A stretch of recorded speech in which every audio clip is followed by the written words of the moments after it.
জুলাই জাতীয় সনদের চূড়ান্ত খসড়া বিকেল নাগাদ রাজনৈতিক দলগুলোর কাছে পৌঁছে দেওয়া হবে বলে জানিয়েছেন ঐক্যমত্য কমিশনের সহসভাপতি অধ্যাপক ডক্টর আলী রিয়াজ। সকালে ফরেন সার্ভিস একাডেমিতে রাজনৈতিক দলগুলোর সাথে আলোচনার শুরুতে কথা বলেন তিনি। আলী রিয়াজ বলেন, সব রাজনৈতিক দলের সাথে আলোচনার মধ্য দিয়ে সুপারিশ তৈরি করতে চায় কমিশন। এরপর সংস্কারের চূড়ান্ত সিদ্ধান্ত নেবে সরকার। ৮৪টি বিষয়ে এক ধরনের ঐক্যমত হয়েছে, কিছু বিষয়ে নোট অফ ডিসেন্ট আছে জানিয়ে আলী রিয়াজ বলেন, বিষয়গুলো চূড়ান্ত করতেই আলোচনায় বসেছে ঐক্যমত্য কমিশন।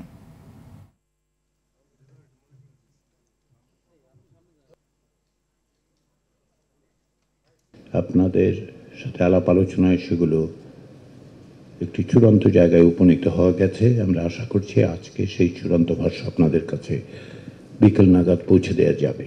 কমিশন আসলে বাস্তবায়ন করার ক্ষমতা কমিশনের, কমিশন বলেই নেই, এটা আমরা সরকারের কাছে সকলের সাথে আলোচনার ভিত্তিতে সেটা আমরা জানাতে পারি। আমরা সেই প্রক্রিয়াটাই অনুসরণ করছি। দর্শক, এই মুহূর্তে ফরেন সার্ভিস একাডেমিতে রয়েছেন সহকর্মী খান আলামিন, তিনি সরাসরি আমাদের সঙ্গে যুক্ত হচ্ছেন।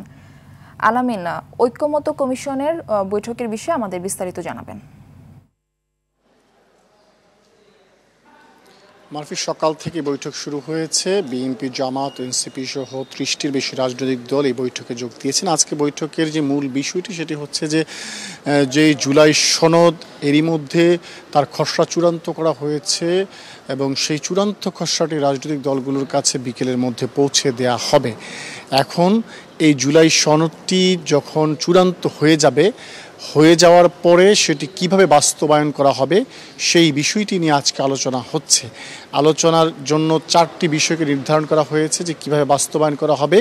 এর মাঝে একটি বিষয় হচ্ছে যে গণপরিষদ নির্বাচনের মাধ্যমে এই জুলাই সনদ বাস্তবায়ন করা, আরেকটি প্রস্তাব হচ্ছে গণভোটের মাধ্যমে বাস্তবায়ন করা, আরেকটি বিষয় হচ্ছে অধ্যাদেশের মাধ্যমে, এবং আরেকটি প্রস্তাব রয়েছে সেটি হচ্ছে রাষ্ট্রপতির বিশেষ সাংবিধানিক অর্ডারের মাধ্যমে বাস্তবায়ন করা।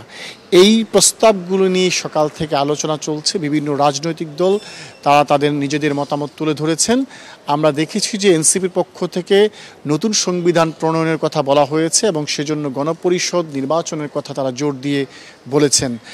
জামাত আগেও এ বিষয়ে বলেছে যে গণভোটের মাধ্যমে জুলাই সনদ বাস্তবায়ন করতে হবে। আর বিএনপির পক্ষ থেকে যেটি বলা হয়েছিল যে পরবর্তী সংসদ এই জুলাই সনদটি বাস্তবায়ন করবেন সংবিধান সংশোধনের মাধ্যমে। তো এই বিষয়গুলো নিয়ে আজকে আলোচনা হচ্ছে। জাতীয় ঐক্যমত্য কমিশনের সহসভাপতি অধ্যাপক ডক্টর আলী রিয়াজ তিনি শুরুতে যে আশাবাদ ব্যক্ত করেছেন যে আজকের মধ্যেই তারা একটি চূড়ান্ত সিদ্ধান্তে আসতে পারবেন এই বাস্তবায়ন প্রক্রিয়ার বিষয়ে, এবং যদি সেই চূড়ান্ত সিদ্ধান্ত আসে তাহলে আজকেই হবে শেষ বৈঠক। আর যদি মনে হয় যে আরও আলোচনার বিষয় রয়ে গেছে তাহলে হয়তো পরবর্তীতে এ বিষয়ে আবার আলোচনা করবেন। আরেকটি বিষয় জানিয়ে রাখি যে তিনি বলেছেন যে এই আজকের মধ্যে যখন চূড়ান্ত খসড়া সুপারিশের সেটি যদি রাজনৈতিক দলগুলোর কাছে দেওয়া হবে, রাজনৈতিক দলগুলো যত দ্রুত এটির ফিডব্যাক দেবে তত দ্রুতই তারা এটি চূড়ান্ত করে সরকারের কাছে জমা দেবে এবং সরকার সেটি বাস্তবায়ন প্রক্রিয়া শুরু করবে। তো আমার কাছে এই হচ্ছে সবশেষ তথ্য। পরবর্তী সংবাদে হয়তো রাজনৈতিক দলের নেতৃবৃন্দের প্রতিক্রিয়া আমরা জানাতে পারবো। মারফি, ধন্যবাদ আপনাকে।